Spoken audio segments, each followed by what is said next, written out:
سعودی air line نے ٹکٹوں کی ریشیڈولنگ اور دوبارہ اجرا پر عائد فیس ختم کرنے کا اعلان کر دیا ہے، جس کا اطلاق 31 دسمبر 2021 تک کے لیے خریدے گئے ٹکٹوں پر ہوگا۔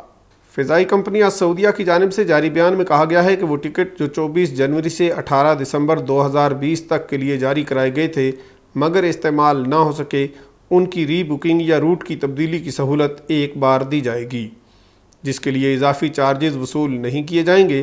البتہ روٹ کی تبدیلی کے لیے جو اضافی کرایہ کا فرق ہوگا وہ ادا کرنا ہوگا۔ ٹکٹوں پر بھی رعایت 31 دسمبر 2021 تک کی بکنگ کے لیے ہوگی۔ بیان میں مزید کہا گیا ہے کہ وہ ٹکٹ جو 18 دسمبر 2020 کے بعد جاری کرائے گئے ہوں گے وہ بھی بغیر کینسلیشن فیس کے ایک سے زائد بار جاری کرائے جا سکتے ہیں، جو 31 دسمبر 2021 تک کے لیے کارآمد ہوں گے، تاہم روٹ کی تبدیلی پر عائد ہونے والا فرق ادا کیا جائے گا۔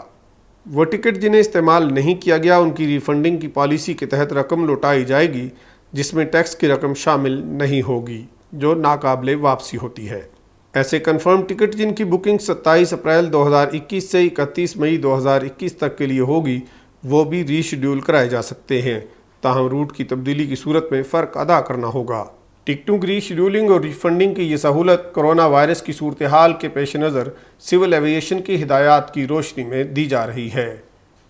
اس خبر اور مزید خبروں کی تفصیلات جاننے کے لیے وزٹ کیجیے urdunews.com۔